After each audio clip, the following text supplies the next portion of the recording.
બનાસકાંઠા જિલ્લાના બનાસ નદીના કાંઠે વસતું આ નાનું શહેર થરાદ આજે ગંદા પાણી અને કચરામાં ડૂબી ગયું છે. તાજેતરના તીવ્ર વરસાદને કારણે આવેલા પૂરે થરાદના મીઠા રોડ, કોલેજ રોડ, સેણલનગર અને વાલ્મીકીવાસ જેવા વિસ્તારોને ભીંજાવી નાખ્યા છે. પરંતુ આ કુદરતી આફત નથી, આ તો સ્થાનિક તંત્રની નિષ્ફળતા અને બીજેપીની બેદરકારીનું પરિણામ છે. જ્યારે આખું શહેર બીમારી અને ચેપી રોગોના સંકટમાં છે, ત્યારે બીજેપીની મહિલા મિત્રો થરાદના મામલતદાર અને ચીફ ઓફિસરને સ્વચ્છતા માટે સન્માન આપીને નાટક કરી રહી છે. આ શું શરમની વાત નથી?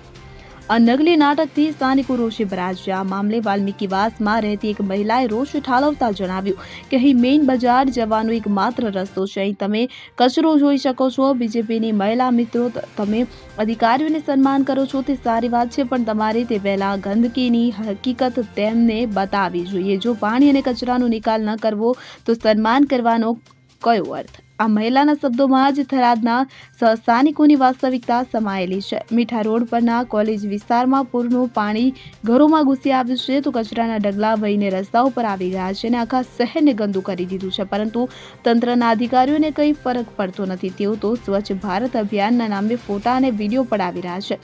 આ ઘટના બીજેપીની નીતિઓનું નિર્બળતાનું જ્ઞાપક છે અને સરકાર દ્વારા મોટા પ્રોજેક્ટની જાહેરાતો કરવામાં આવે છે, પણ ગ્રામીણ અને અર્ધ શહેરી વિસ્તારોમાં ડ્રેનેજ સિસ્ટમ, કચરા વ્યવસ્થાપન અને પૂર નિવારણની વ્યવસ્થા ક્યાં છે? થરાદ જેવા શહેરોમાં જ્યાં મોટા ભાગના રહેવાસીઓ ગરીબ અને શ્રમજીવી વર્ગના છે, ત્યાં તંત્રની અવગણના લોકોમાં રોષનું કારણ બની છે. ત્યારે કોંગ્રેસ પાર્ટી આ બેદરકારી સામે તીવ્ર પ્રતિક્રિયા વ્યક્ત કરી છે. પાર્ટીના સ્થાનિક નેતાઓ જણાવે છે કે થરાદના લોકોનો આક્રોશ અમે સાંભળી છે.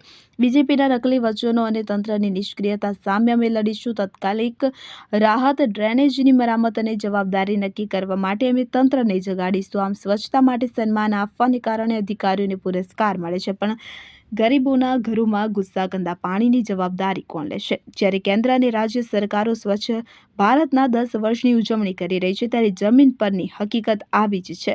બીજેપીના નેતાઓએ તેમના ડ્રામાને બંધ કરીને વાસ્તવિક કાર્ય કરવાની જરૂર છે. થરાદના લોકોને ન્યાય મળે તે માટે તંત્ર જાગે. જો આવી બેદરકારી ચાલુ રહી તો આ પૂર અને ગંદકી રાજકીય પરિવર્તનનું કારણ બનશે.